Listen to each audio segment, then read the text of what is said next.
I'm Stephen Edwards, and I'm going to talk about the personal computer graphics of the 1960s and 70s. I'm going to start by teaching you about the cathode ray tube, or CRT, that forms the basis of just about all displays until the late 1990s. Here's the sort of display I remember from that era, a Sanyo black and white closed-circuit TV monitor. If we were to look inside, we would see a vacuum tube, a cathode ray tube, and some control circuitry for it. Here's a cutaway of the CRT showing how it's a large glass bulb with some junk at the end. Let's look at that in detail now. A CRT is a glass vacuum tube with a phosphor at the end. This is a thin coating of chemicals on one end of the tube that, when you hit it with electrons, gives off light. Now, to get those electrons moving, we're going to add a heater. The heater will heat a cathode, a negatively charged piece of metal with electrons on it. The heat causes the electrons in the cathode to jump off. This is known as thermionic emission, and it's the same principle used in the tubes in, say, a tube amplifier for a guitar. When you add a high voltage anode, and when I say high voltage, I mean tens of thousands of volts, the electrons that are knocked loose from the cathode by the heater go flying toward the other end of the glass tube, toward the phosphor, and this causes it to light up with a single dot. If we add a control grid, this can modulate whether the electrons are flying at the phosphor or missing. This lets us control whether the beam is off or on. And fortunately, the voltage on the control grid is substantially less than the anode voltage. Finally, to get a full image on the face of the CRT, we need some way to bend the electron beam. And this is typically done by adding some sort of deflection mechanism, typically coils that induce a magnetic field. When the electrons go flying through that field, they bend and curve and point to a different place on the phosphor screen. By quickly changing the amount of deflection, and typically there are two sets of coils, one for horizontal, one for vertical, we can use it to quickly paint an image on the screen. And if we can do this faster than about 60 times a second, our eyes will not perceive this as flickering, we will perceive them as stable. Furthermore, the phosphor is set up so that when you hit it with electrons, it gives off light. When you stop hitting it with electrons, depending on how you formulate the phosphor, that light will continue going for a little bit longer.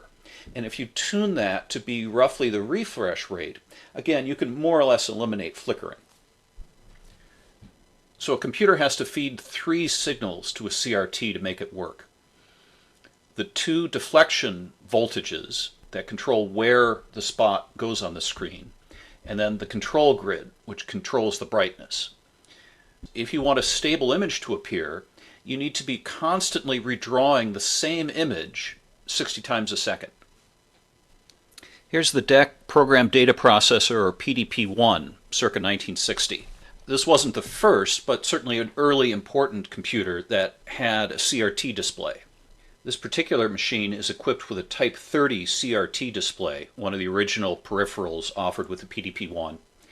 They marketed it at the time for displaying scientific data, graphs, things like that. But of course, we really know the main purpose of this was to play Spacewar. Spacewar is a 2-player game in which each player controls a spaceship. They can rotate, thrust, and fire at the other spaceship. There's a star field. It simulates the effect of gravity from the sun at the center. The spaceships will orbit around the sun given the opportunity, or they'll just shoot each other. Note the tails that the starships have. This is due to the long persistence of the phosphor in the monitor used in the Type 30. The Type 30 consists of a CRT mounted in a very science fiction looking cabinet atop a desk. The desk itself was actually filled with the electronics, in particular a bunch of power supplies, plus the analog and digital circuitry needed to make it all work. Here's a block diagram. Broadly, it consists of two 10-bit digital analog converters, one for horizontal and one for vertical. 10 bits is pretty remarkable. This means that these monitors had a resolution of 1024 by 1024. It also had the ability to control the intensity, the brightness of the spot being drawn at any moment. To display an image like Spacewar, the PDP-1 would have to be constantly feeding new coordinates to the horizontal and vertical buffers here shown at the bottom. These would then change the deflection to point the electron beam at different places on the CRT. It would have to be constantly doing this to give a stable image. By the standards of the time, the PDP-1 was about as personal a computer as you could find, but that doesn't mean it was cheap. Here's a price list from February of 1963. The base PDP-1 with a whopping 4K words of memory would set you back $120,000. The CRT with this controller would set you back another $14,000. And if you really wanted to be luxurious and spring for a symbol generator that would let you display characters more easily on the screen, that would be another nearly $5,000. The way the symbol generator worked was an additional add-on card or set of cards that you would put in the Type 30 that would let it display a 5x7 matrix. Now, this was totally BYOF, that is, bring your own font. The processor itself would have to feed the 5x7 matrix for each character to the symbol generator. It didn't have a built-in font. 4 years later, in 1964, Control Data released the 6600, which is sometimes referred to as the world's first supercomputer.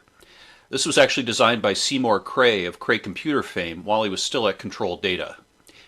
Even more expensive than the PDP-1, maybe $2 million at the time, something like that. This was an amazing machine. A very RISC-like 60-bit central processor ran at 10 megahertz. And the reason we're talking about it here is that it had a rather menacing-looking dual vector monitor display for the console.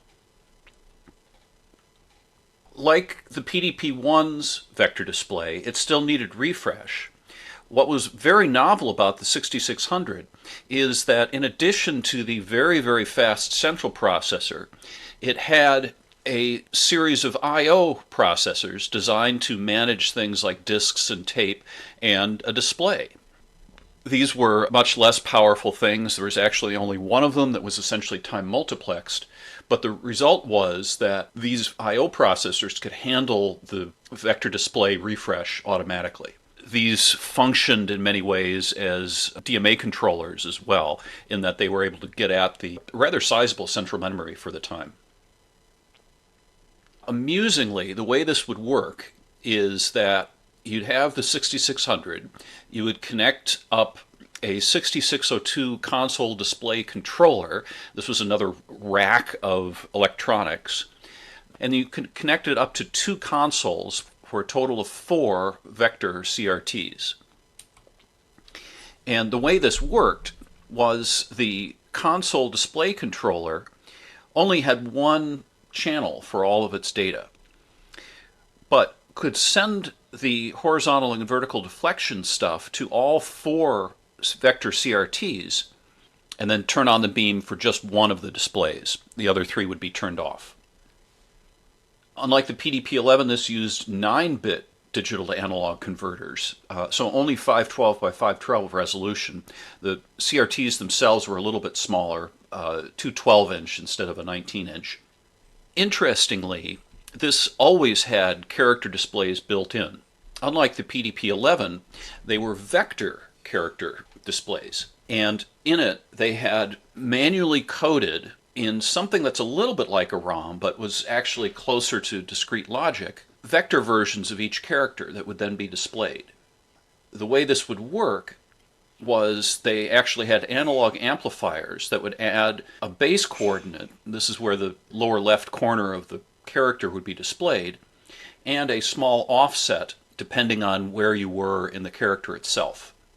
Furthermore, you could change the gain on the amplifier that added these two such that you could get larger or smaller characters, which was kind of a neat idea.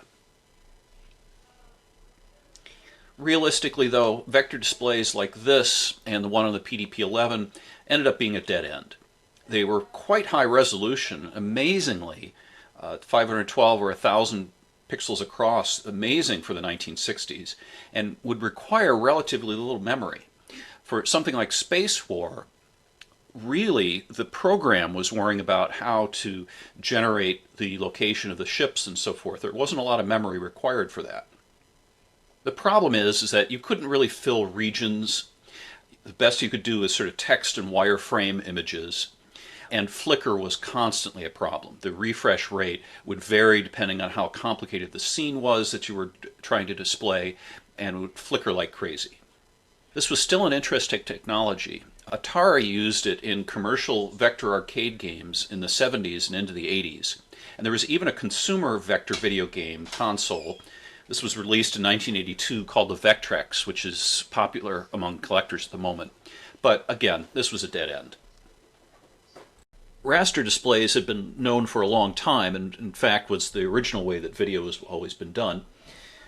Unlike vector displays, they always start at the top left, draw to the right, then go down a line, start again on the left, go to the right, so forth and so on, scanning repeatedly. The problem with raster displays, even more so than vector displays, is you have to keep them fed. Not only do you have to draw everything that you want on the screen, you have to keep feeding the data even in the dark areas, and know that they're dark. This takes more effort than just doing a vector display. So-called glass teletypes, because they were character terminals designed to emulate the printing terminals of the time, were growing in importance in the early 60s. Here's one from 1964. This is IBM's 2260 that could display 6 or 12 rows of 40 or 80 characters, depending on how much money you wanted to spend. It could display 64 different characters on the screen, so if you wanted lowercase, you were out of luck. It could do a raster display, but was unusual in that it did a vertical raster. So instead of scanning rows, it scanned columns. Why IBM chose to do this is not clear. The 2260 itself, the terminal that we think of, consists of a keyboard and essentially a composite video monitor. Now, this being 1964, the monitor itself, in addition to the CRT, used vacuum tubes internally for many of the amplifiers. There were a handful of semiconductors, but pretty rare. Even more interesting was how they stored the contents of the screen. Say you had a 12 by 40 display. You needed to remember 480 characters, each 6 bits wide. The way IBM did it is with a sonic delay line. Core memory, which was the standard way to store data, was much too expensive for a terminal like this. So this is the solution they came up with. Internally, this sonic delay line consists of a long coiled piece of wire with transducers at the front and end. What would happen is one of the transducers would make sound. It would travel through the speed of sound in the wire down to the other end, and then be retrieved at the other end. To use this effectively as a memory, the output would have to immediately be recirculated to the input. But this is exactly what you want to be displaying a video image. You need to keep refreshing it, so you keep revisiting the same data again and again and again to describe it. Even more amusingly about the 2260, it used core, but for storing the character ROMs. So it actually had 64 individual core matrices, one for each of the displayable characters, and the 6 bits selecting the character would select which of those cores to read from, and then drag that information out, serialize it, and send it to the video monitor. Amusingly, since these cores were not meant to be changed, rather than populating every location with a ferrite core, they only populated the ones. So here's a diagram showing how they used the core matrix and only filled in certain locations in it with ferrite cores to get the character that they wanted. Here is a capital A. By 1970, semiconductors had advanced to the point where semiconductor memory could be used for effective character terminals. This is what DEC did with its first serial character terminal, the VT05, which was quickly replaced by other things that are better known, but this is still important in that it was the first. The display on the VT05 consisted of 20 lines of 72 capital letters each. You can see it here, for a total of 1440 characters. Unlike the IBM and CDC displays, integrated circuits allowed the VT05 to have all of its circuitry in one relatively large box by today's standards, but in particular there was no 19-inch rack behind it. Here's the interesting part of the block diagram of the VT05.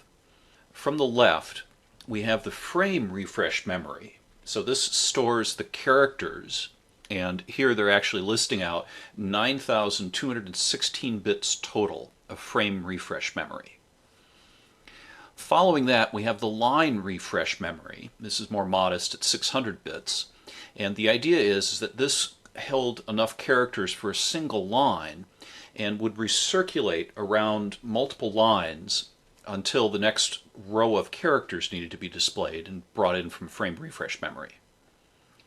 Then it took the 6 bits representing each character and put them into a ROM character generator that would spit out 5 bits that would then be serialized and turned into the video signal itself. Here's the schematic for the frame memory. Gone is the bizarre sonic delay line of the IBM terminal we looked at, and in its place are 9 Intel 1402 shift registers. Each of these chips has 4 256-bit shift registers in them, and as you can see, they're chained into 6 columns each, giving us a shift register of 1,536 bits wide. There are then 6 rows of these, and that's where we get our 9,216 bits total.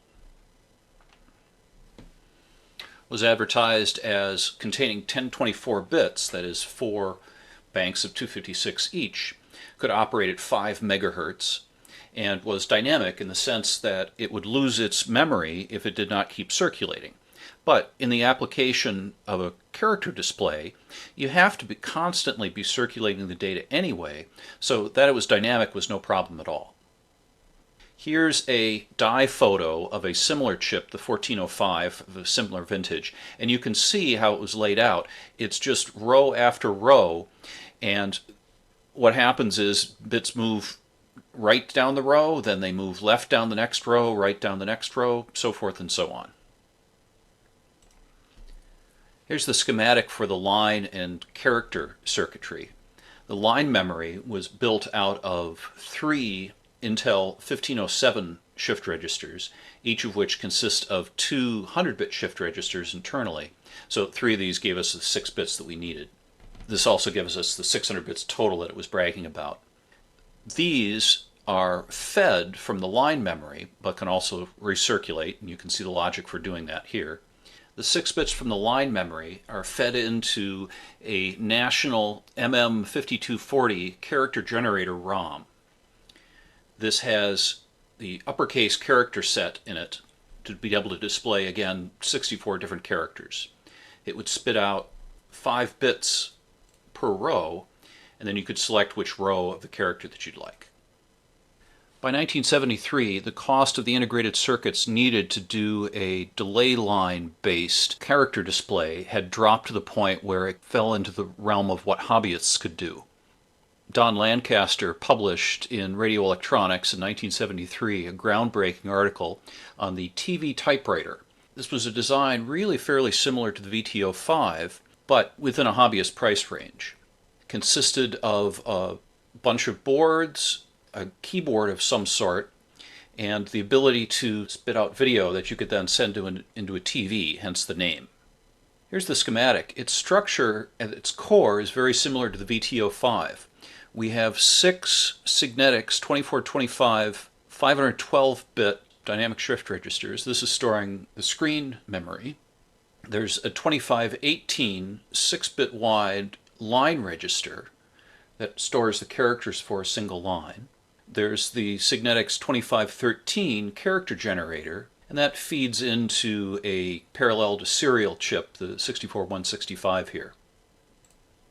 The 2513 is a 64 by 8 by 5 ROM that has in it a fairly familiar looking font.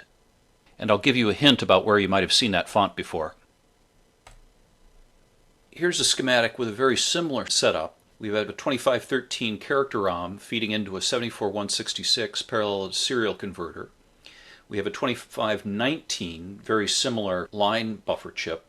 And then we have a collection of 2504 shift register chips used to hold the entire display. Now, if you don't recognize this schematic, and you really should, let me zoom out a little bit. You may have heard of it. This was the Apple I that was designed. These delay line or shift register based character displays were another dead end, just like the vector graphics displays. While it made perfect sense for displaying the information to have shift registers in which the characters were constantly circulating around, especially the mix of a short shift register for the row and then a much larger shift register to hold the screen, the problem with this was that you could only update a character once every frame. Now, for glass teletypes, where you had a cursor where you were always inserting things, this is fine. But if you wanted to update more of the screen at once, it was a very slow process. And if you wanted to do something fancier than just print out characters one after the other, you needed to do something else. The solution is a frame buffer, and we'll talk about that next. 1977 turned out to be a big year, not just for personal computer graphics, but personal computers in general. We'll get to that in a bit. First, though, I want to introduce you to the concept of a frame buffer by showing you what I think is about the most basic frame buffer anybody's ever produced. I'm referring to the PIXIE graphics display, the 1681 video controller, if you're going to call it that was connected with the COSMAC series of chips from RCA, in particular the 1802 processor.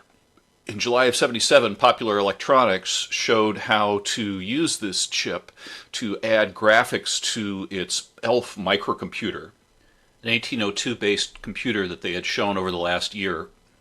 Now, this was a very primitive frame buffer, even by 1977 standards. 64 pixels across, typically 32, maybe 64 vertically, black and white only. The remarkable part about this is, like the article says, you could do this by adding just one chip to the ELF for less than $25. Like most frame buffers, it presented a very simple programming model to the user. As shown in this grid, 256 bytes of memory are used to represent this 64 by 32 grid of pixels. The first byte represents the first 8 pixels in the upper left corner. The next byte represents the next 8 after those, all the way to byte 7, which is the top rightmost. Then the next row of pixels starts immediately after that at locations 8, 9, 10, and so forth. It's no accident that this is in raster scan order.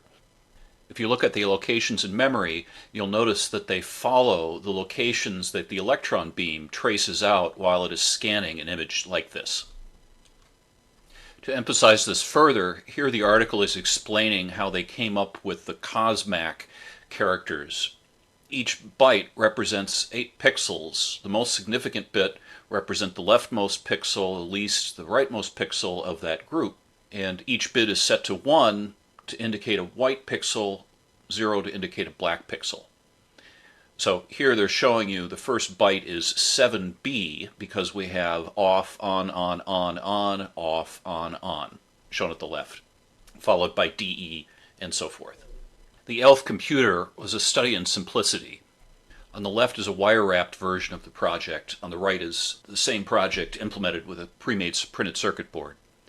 Remarkably, adding this graphics display involved just adding this white chip at the upper left-hand corner. This is the PIXIE graphics controller. Here's the schematic for the project. It's connect the chip up to the processor bus and then hook the video output through some resistors to the chip. This schematic hardly gives us much insight into how this frame buffer was implemented. Let's take a look at how RCA built a similar frame buffer in the COSMAC VIP computer that it was selling also in 1977. For $250, they were selling you this computer that had a little numeric keypad, an 1802 processor, 2 kilobytes of RAM, a ROM monitor, and this simple video graphics display. Here's a photo of it with its case on. And it's interesting. I didn't realize this was blue because all the ads I saw for it were always in black and white. Here's a photo after you remove the case. The big chip on the left is the 1802. The 1861 PIXIE processor is just above the silver crystal at the top center of the photo. Here's a schematic of much of the COSMAC VIP. On the left is the 1802 microprocessor. Just to its right is this 1861 video interface chip. And on the right is 4K worth of RAM. Only 4 of these would be populated if you gave them $250. If you wanted more, you'd have to spring for additional chips. Now, the way this has to work is that a byte from RAM has to make its way into the video interface chip, become serialized, and then go out as video.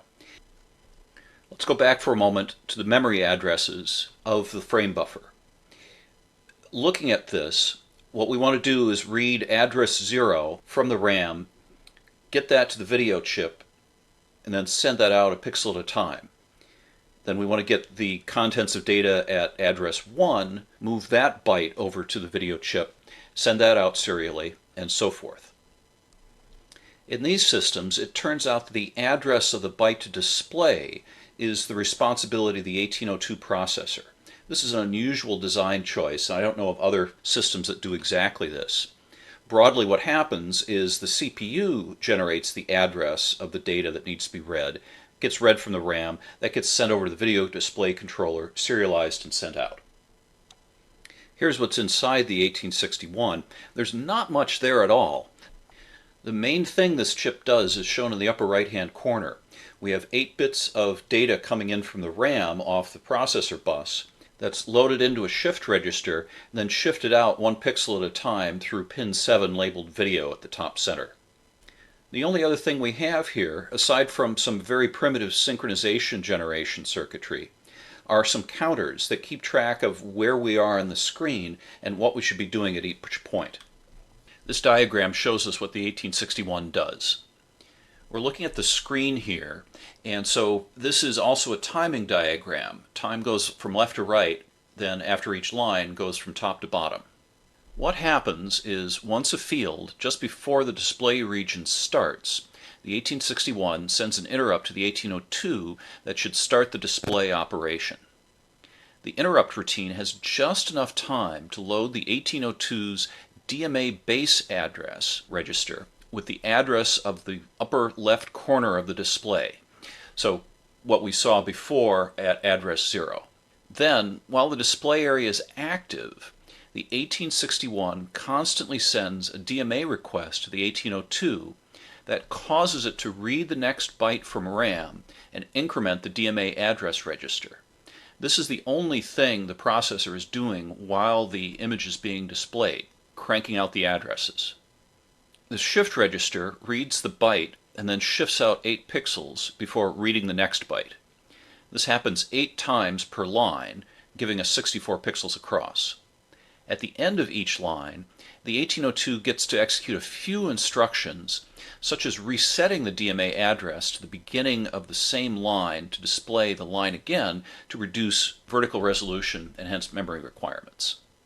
Below the displayed area, during vertical sync, and above the displayed area, the DMA request turns off and the processor gets to execute code from outside the interrupt routine, for example, to perform game logic. Thus, the video display takes advantage of a rather unique but rather simple feature of the 1802 processor, which is this so-called direct memory access or DMA controller behavior. Now, to call it a DMA controller in the modern sense is sort of an insult to modern ones. The way it works is when you send a DMA request to the 1802, instead of executing an instruction, it uses the contents of one of its registers, and it has a number of registers, loads the data from the address in the register, then increments the register.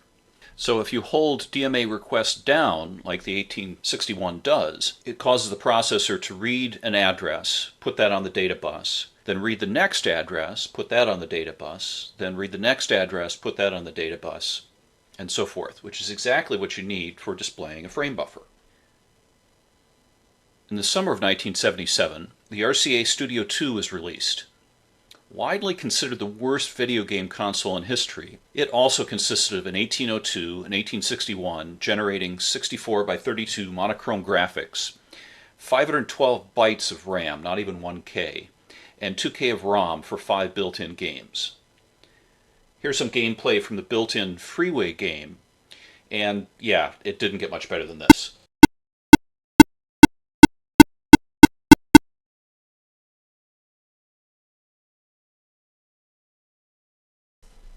Let's talk now about the holy trinity of 1977, that is, the TRS-80, the Commodore PET, and the Apple II. The Z80-based TRS-80, hence its name, has a 64 by 16 character display. It used a region of 7-bit memory to represent this. Now, it too was a frame buffer and a character buffer, very similar to what we just described. It did not use the Z80 to do the display per se. It had hardware dedicated to that. Each character in the 16-row by 64-column display could be one of two types. It could either be an alphanumeric character that you're fairly familiar with, or it could be a graphics character. Setting 1 bit turned on graphics mode for the character, which would then treat the remaining 6 bits in the byte as representing 2 pixels wide by 3 pixels high regions. This was because the characters themselves were relatively narrow and tall. Each one was effectively 6 pixels wide, 12 pixels high. The graphics mode then gave you 128 pixels wide by 48 pixels high. Rather odd looking pixels, definitely not square, but you could actually draw stuff with it. The Z80 and the TRS-80 ran substantially faster than the 1802 and the COSMAC series. One reason for this, of course, was that the processor was not dedicated to calculating out addresses for displaying on the screen. It had dedicated hardware that would do this, but it was also generally a faster processor. One benefit of this was that you could actually do animation on the TRS-80 and mix text and graphics on the same screen rather uniformly. A good example of this is Leo Christensen's Dancing Demon program.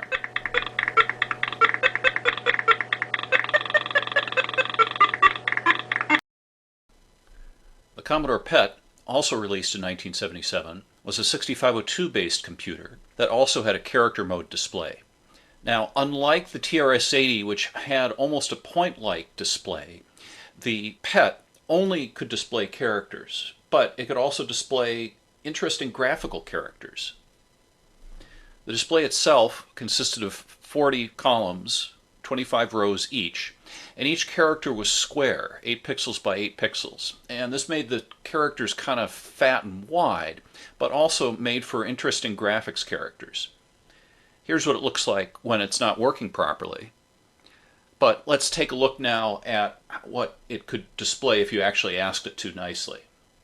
It actually has two 128 character fonts in it, and you could select between these with a global switch. You could only display one font on the screen at a time. One of these fonts had lowercase letters, and the other one had more graphics characters. Overall, this whole font is affectionately known as PETSCII, since it looks like ASCII, but has this additional stuff added to it. The result was you could draw interesting graphics with it, although rather limited. The third member of the Trinity, also released in 1977, was the Apple II. It had 3 graphics modes, all based around a 40-column by 24-line text display. The text display used, again, a 64 character font, but these characters could be displayed either normal video, reverse video, or flashing, which was very annoying but made it easy to generate a cursor. Switching into low-res graphics mode turned the display into a 40 by 48 color display. And the way WAS did this was treating each byte of each character as two 16 color pixels. You can actually see this if you switch from low-res graphics back to text. Low-res graphics resides in the same region of memory, so when you switch back to text mode, you can see the way the characters were being used to represent the low-res graphics themselves. The high-res mode used 8 times as much memory as the text and low-res mode. In high-res mode, each byte represents 7 pixels, rather an odd number, but there's good reasons for that, and could be used in an array of 280 pixels horizontally by 192 vertically. This turns into each character in the original character display now has individually addressable pixels. It was some effort for the 1 MHz 6502 and the Apple II to animate such a thing, but programmers figured this out over time.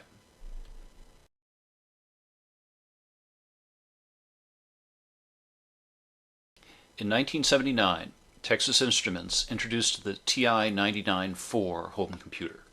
In many respects, this is a bizarre home computer, really much closer to a video gaming console.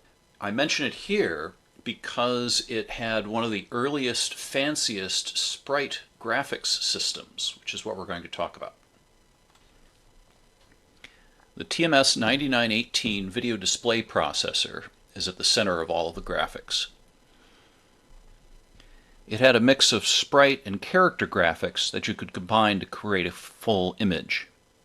TI called the character graphics patterns.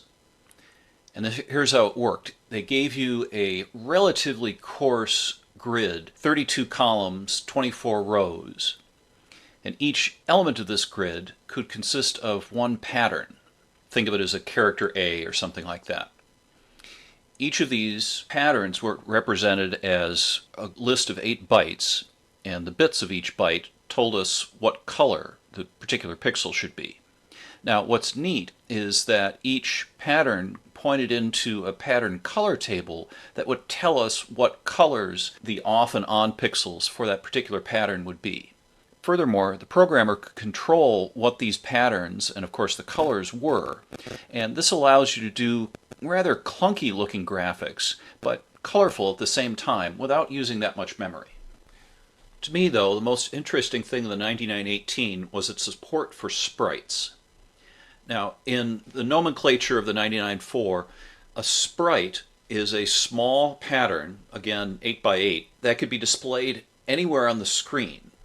You could still use the same pattern map that you used for displaying patterns, but in addition, in video memory, you had a so-called sprite attribute table that described where each of these should be drawn. Concretely, an entry in this sprite attribute table looks like this.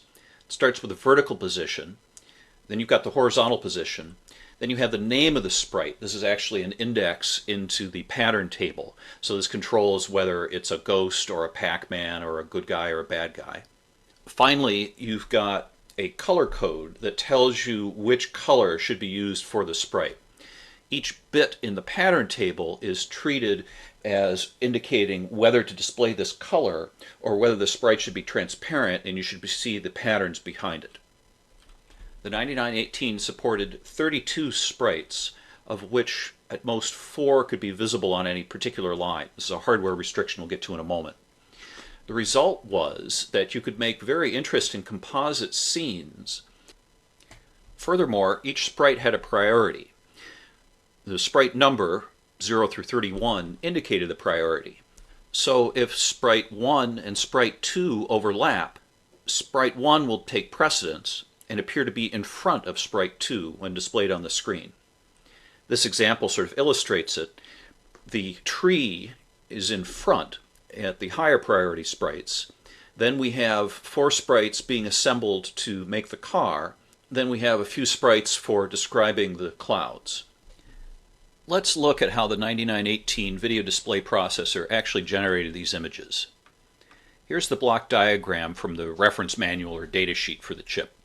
And it's remarkable actually that they're showing us this amount of information. Rarely do you get this level of detail from chip manufacturers. They usually keep it all proprietary and just hope that you can program it. Now, this is a lot to take in, so we're going to work from the output backwards. Here in the lower right corner is the composite video output from this chip. And so this is full blast, non-interlaced NTSC.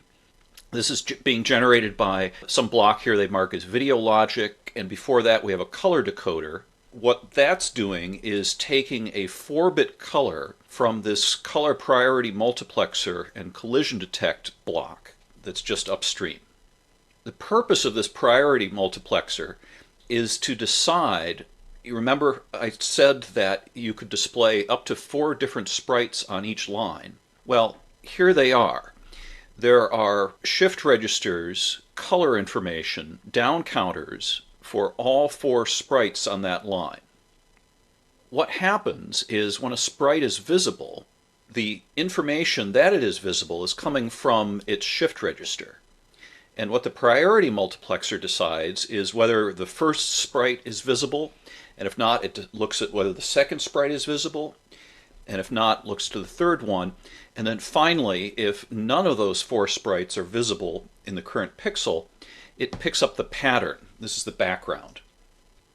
Now, as the line is being drawn, the pattern shift register and contents are being loaded directly from video memory according to the pattern table, and this is a relatively conventional character style display we talked about before. The patterns are stored in video memory. The pattern table is stored in video memory. All of these are being transferred by the TMS 9918 from its video memory into the chip as the line is being drawn. What's more interesting is where the information for the sprites come from. What happens is after each line is drawn, the 9918 then consults the sprite attribute table for the line it is about to draw. It steps through as many as 32 sprite entries, and for each one decides whether that sprite is visible on the current line. It does this by looking at the y coordinate of the sprite and then seeing whether it's in range.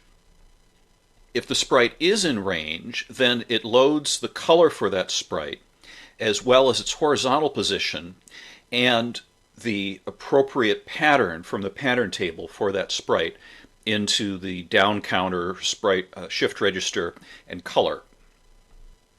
It fills these in order based on the priority of the sprites. So naturally the first visible sprite ends up as sprite number 1, the next visible sprite ends up on sprite number 2, so forth and so on. All of this is done before the line starts being drawn. Once the line begins to be drawn, nominally the pattern will be displayed, but a sprite will start shifting out once its down counter, this is just its horizontal position, reaches 0. And every time the next pixel is considered, these down counters are reduced 1, and as soon as they hit 0, the associated sprite shift register starts sending out 1 bit at a time, indicating whether the sprite is solid or transparent. In 1979, Atari introduced the Atari 400 and 800 computers, which had very similar circuitry but different keyboards. This is the Atari 800. The Atari 400 had a membrane keyboard that was resistant to coffee but impossible to type on. Both machines were centered around a 6502 processor running at about 1.8 MHz and featured 3 custom chips. The Alphanumeric Television Interface Controller, or ANTIC, a DMA chip responsible for processing display lists and sending pixel data to the Color Television Interface Adapter, or CTIA chip, and a sound chip called the POKI. At the time, most other computers provided a global, rather coarse video mode selection, such as low versus high resolution graphics on the Apple II, a choice of fonts on the PET, and different text and graphics modes with the TMS 9918. A few clever programmers figured out that these modes could be changed during the video field to produce richer displays than was otherwise possible. The ANTIC chip took this to a whole new level. In the Atari, the ANTIC chip is responsible for constantly fetching graphics data and memory through DMA. To do this, it follows a program procedure stored in memory called a display list, which can be thought of as an extremely primitive machine language program whose instructions are things like display a row of characters and wait for vertical blanking and start again. In a January 1981 article in Byte, Chris Crawford and Lane Winner, two of the designers, explain how a display list can be used to generate a fairly rich image using little memory. Here's their simple image. It consists of a row of small characters at the top, a graphics region described in a Framebuffer style, 2 rows of wider characters, and 2 rows of tall and wide characters with a special C. Crawford and Winner show how to instruct the ANTIC chip to divide the video field into a number of horizontal regions, the contents of which are generated in one of 14 different modes. Here's how they divided up the 192 available scan lines by mode. Here's a list of the various modes and how they're encoded into bytes in the display list. The 4th bit of each byte indicates whether the mode line is requesting a row of characters to be displayed, where bytes in memory refer to characters taken from an in-memory font, or a array of Framebuffer-like pixels. These various modes differ on the width of the characters, the size of the pixels to be displayed, the number of bits per pixel to use for colors, and so forth. Here's how the display list is coded to produce the Byte magazine logo. It starts with a special 3-byte mode 7 line command that instructs the ANTIC where in memory video data starts. Next come 8 more standard mode 7 line commands, then a single row of mode 0 characters, which are 8 pixels wide by 8 lines high, that displays the top line of text. Next come 35 lines of mode 7 graphics data, which displays double-sized pixels. This is the byte logo. After this come 4 rows of mode 1 characters, which are 8 lines high but 16 pixels wide. Finally, there are 4 lines of mode 2 characters, which are 16 lines high. This is the McGraw-Hill Publications text. Note that the C in McGraw is a superscript. This was a user-defined character in one of the fonts. Finally, at the end of the display list is a 3-byte jump and wait for vertical blank instruction, which tells the ANTIC to send control back to the top of the display list and start displaying the next video field. The CTIA chip takes the so-called Playfield pixel data from the ANTIC, colorizes it, and then optionally superimposes Atari's answer to Sprites, which they call player missile graphics.